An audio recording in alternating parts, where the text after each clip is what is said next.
The SuperBowl. It's come and gone. Who gives a hoot anymore, Marquis? Who gives a hoot? No, not with that game, nobody. I promise you. I kind of have a hot take, and I want your thoughts on this. I actually think that they got the MVP wrong on this game. Before we get to that, we got to talk about the real ongoing storyline saga, and that is the one-on-one between that Wascally Wabbit Bad Bunny and Kid Rock during the halftime show. Did you watch either of them? And if so, what did you notice and what did it represent to you? I watched both of them. Okay. Now I watched Bad Bunny live because it was live. All right.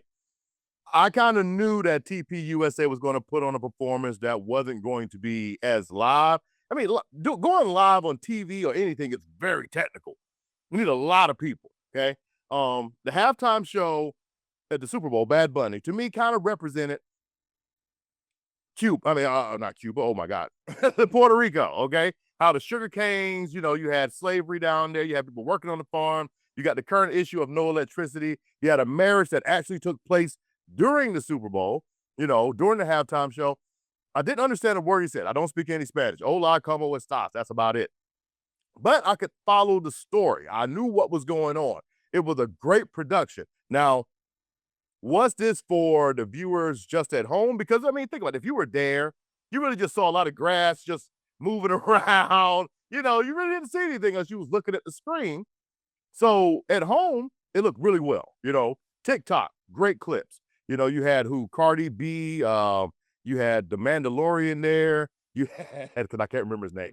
You had Enrique Iglesias singing a song in Spanish. I didn't know what it was, okay? But it was an entertaining show. Now, the TPUSA one kind of reminded me of a American Idol finale, if that makes sense, okay? It makes total sense. You know, I mean, you got the big celebrity, the judge, Kid Rock, yeah, and then you have these other, what was it, 3 other performers, plus that long cello event they had going on, you know? So it kind of felt staged. Now, I know people are talking about the lip syncing and stuff. Okay, cool. Everybody lip syncs. Since Milli Vanilli, it's not a big deal anymore. It happens.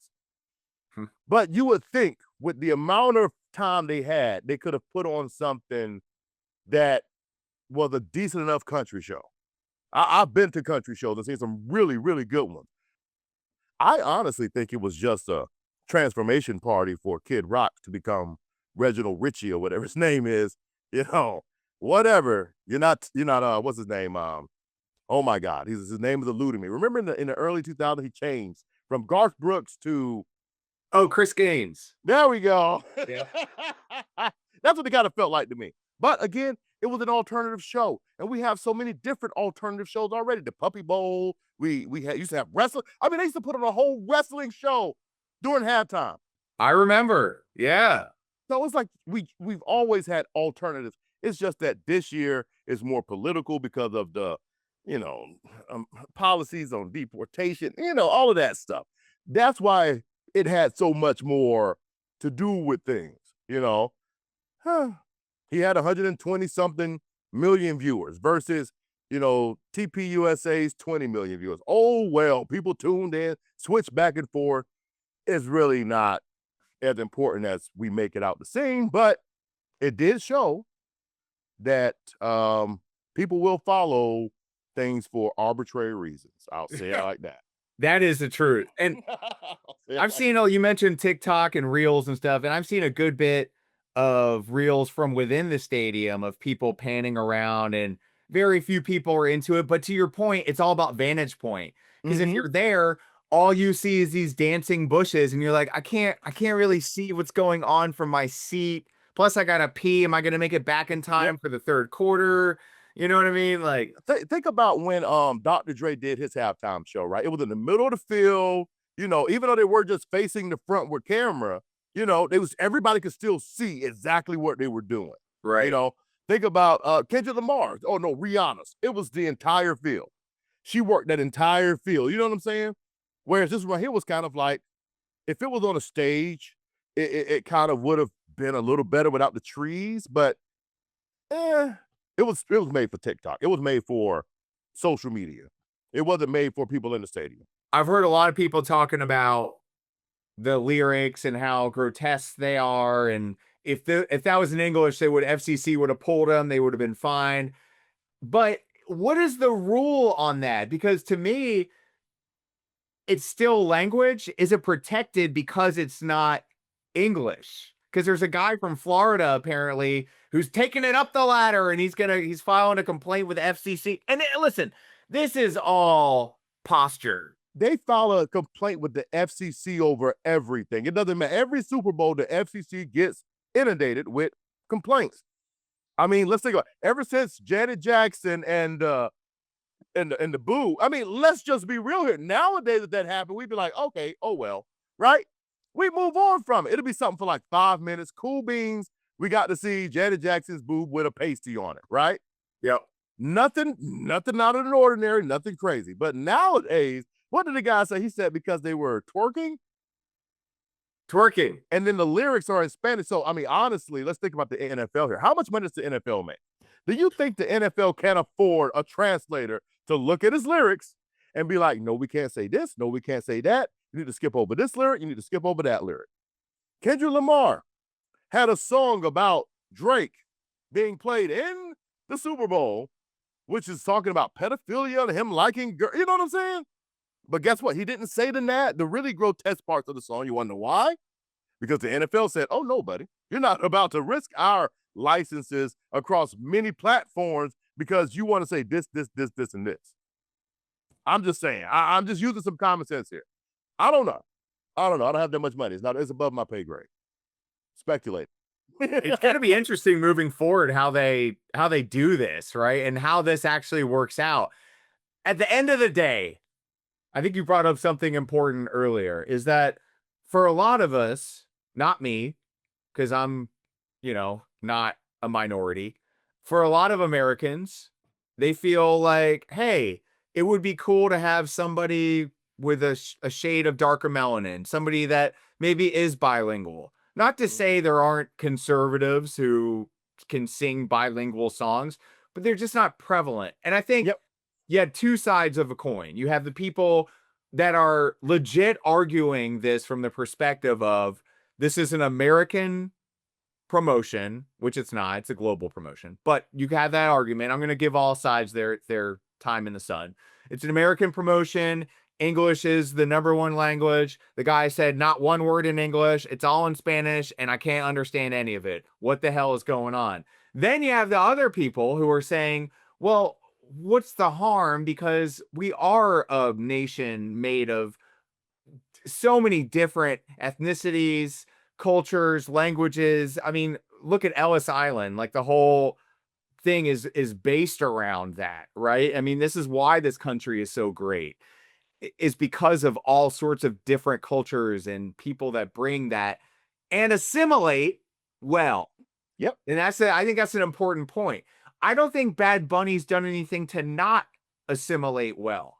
And that's where that's why I'm puzzled and I'm perplexed. And I would love people to weigh in the comment section. And this is legit coming from a place of curiosity. This is not me really just like, what do you guys think? Like, legit, I want to understand because I'm seeing a lot of it. I'm seeing a lot of people viewing this as an exercise in communism and stuff like crazy stuff that I've seen. Like, but you know something that's funny to me though? Bad Bunny, I was reading because I don't know nothing about him. I was reading and it said that he was a grocery store bagger, maybe 10 years ago, something like that, and just worked his way up to become the world's biggest superstar this year. If that's not the American dream. Sounds pretty American dreamish to me. It's like, that's a dream. I mean, I might not understand a word of his songs, but guess what? He did something that millions of Americans want to accomplish. This is why people travel to America to try to accomplish. That's the American dream. The American dream isn't, oh, let me stop. This isn't a political show. Let me stop. Bring it. Bring it on. Bring it on. Well, see, the American dream isn't about being a Christian, Muslim, or any type of religious, it's not about that. It's not about being a Republican or Democratic. It's about coming here and achieving what you set out for your life and your family. That's the American dream. That's always been the American dream. Since the founding of America, that has been the American dream. We are leaving the rule and the tyranny of England to come over here so that way we can do what we want to do freely without persecution and achieve something that we couldn't achieve over there. That's why we're here in America. Because in America, I can start from a lowly nobody and become the highest paid celebrity in the country or in the world through hard work and determination. That's the American dream. It's not right wing or left wing, white or black, Asian or Hispanic. It's America. And like you said earlier, it's how you assimilate in America. Yes, you may be from Guadalajara, or you may be from, Pakistan. But when you come to America, remember, we still have American laws that you still have to abide by. So if you want to achieve that dream, abide by the American laws. Yeah. I think you called it. It's life, liberty, and property, right? Show me the voter rolls, though. Show me the voter rolls. I'm not leaving here until I see. I'm paying my $45. I want to see it. Let's see it. Listen, my friend. Okay. In America. Let's talk about it. In America, if we ever go down the path to say that our elections are unfair in any way, and we can prove it, America's done. Okay, so this is why I think people are afraid of this notion. Because just like you said, if this investigation, and listen, I have no dog in the fight. Listen, I'll be honest, I voted for Trump in 2024. I did not vote for him in 2020, and I did not vote for him in 2016. Okay? Up until 2024, I've always voted for the Libertarian. Then I had kids and realized that's a total wasted vote and they got to get their shit together. Stop talking about pot all the time. Like, get your shit together. Like, why do we focus on these issues that people are going to smoke weed anyway? You don't need to run on this. Like, it doesn't matter anymore. Anyway, rant over. But this is the thing. Like, I think people are very concerned because it opens up Pandora's box. If we discover that there was some skullduggery, some nonsense, some voter fraud, right, in Fulton County, in Georgia, in one of the keyest counties in the whole entire nation, it proves the hysteria correct. And that, in and of itself, would be insufferable for all of us who are like, shut up about the stupid election. Like, we are so, even if you're right, shut up. It's over. Yeah. It doesn't matter. We can't change it. We can't change. It's like throwing a challenge flag in the NFL in 1970. They didn't have them. We didn't have a challenge flag during the election. So accept the results and let it go. And this is coming from somebody that voted for the guy. Like, not in 2020, but I still think what's fair is fair, right? What's fair is fair. And so this idea of calling it a conspiracy theory and just dismissing it is not an optimal way to handle it. I think the best way to handle it is say, let's check it out. Yep. Check it out. Look at it.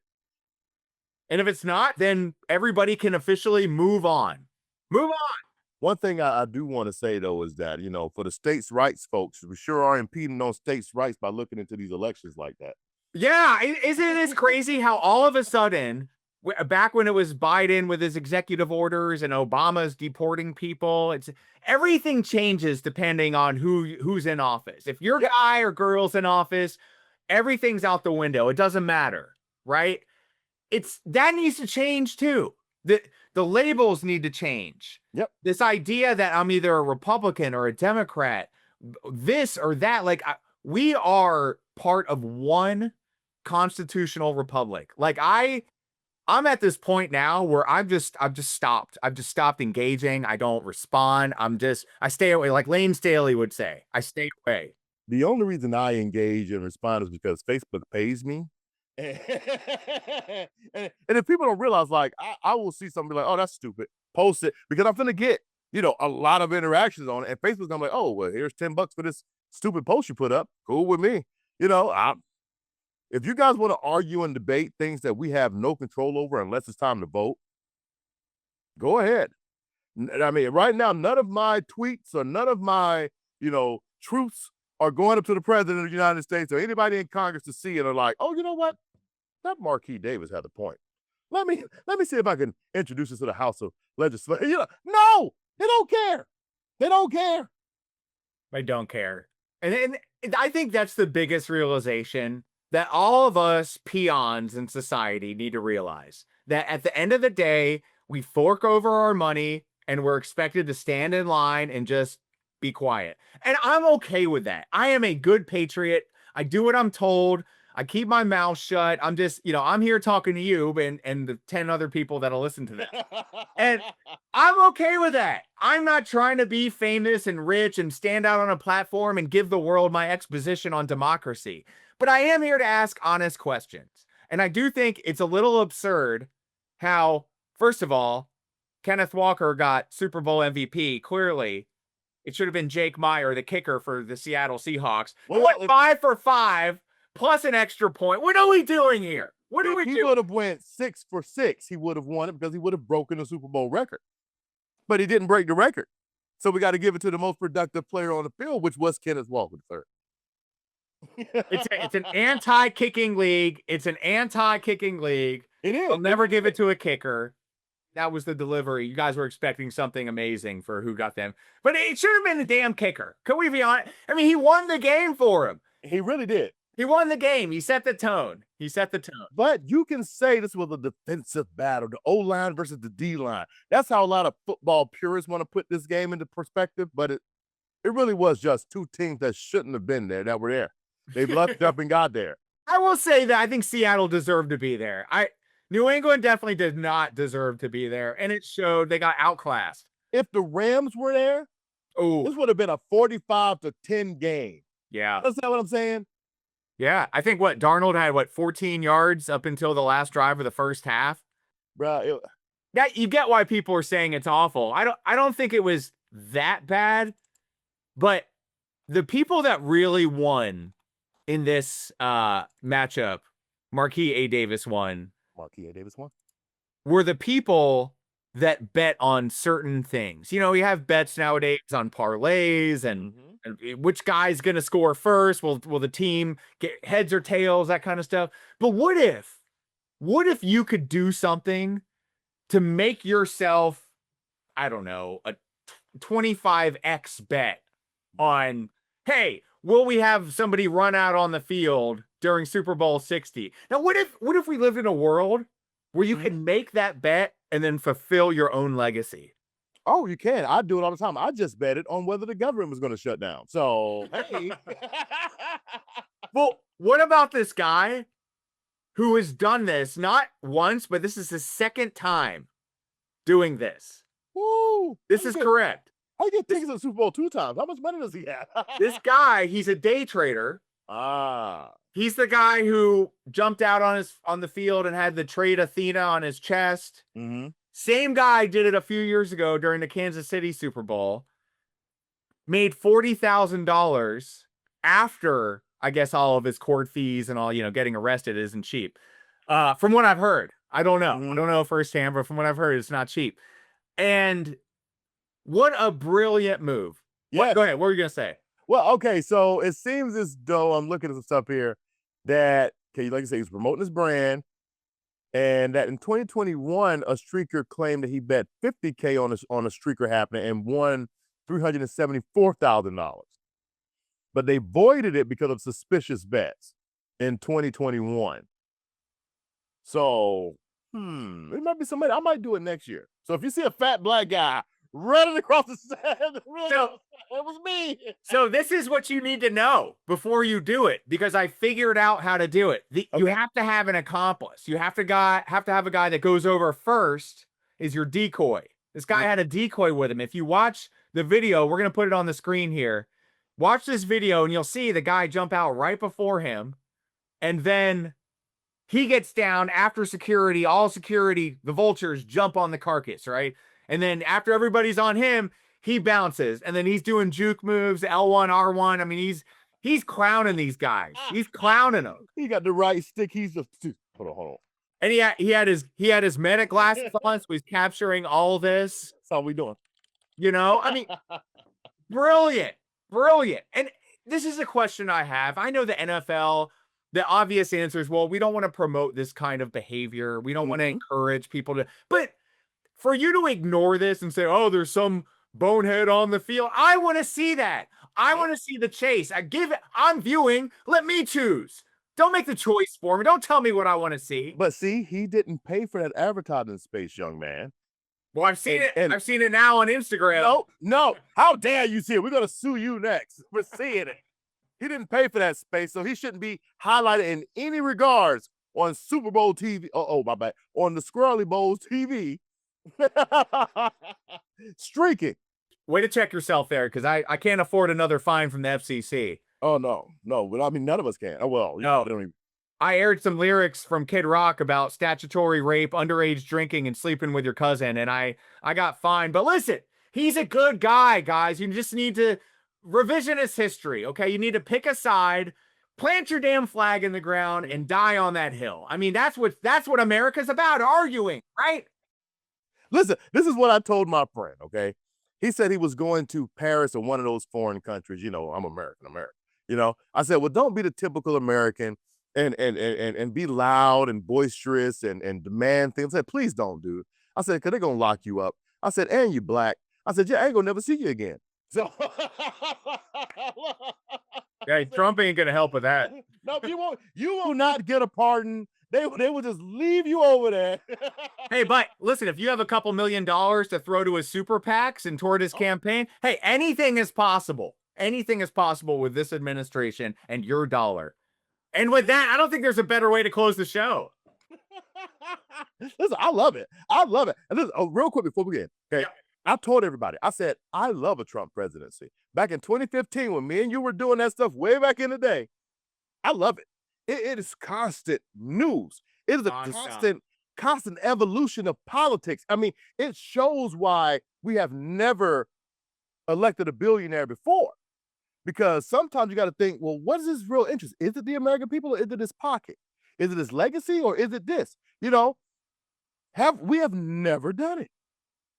Because we as Americans knew that somebody with that much power and that much money may think that they're invincible and can't be controlled by anybody here. But again, I digress. That's the Marquis Dirty 30. That's an old show, but I was political. I'm not doing that anymore. I got too many kids. Don't need the crazies. God bless you and God bless Amera Israel. And I am so happy to have you on this show, this program, Marquis A. Davis one. Couldn't do it without you. Wouldn't want to do it without you. And listen, let's reconnect. I don't know if you're a baseball guy, but maybe we can talk some MLB when it gets going. So let me tell you something about baseball. Baseball for me doesn't start until after the All-Star break because the games beforehand are really just wash. I mean, you have 168 games. 162. Whatever.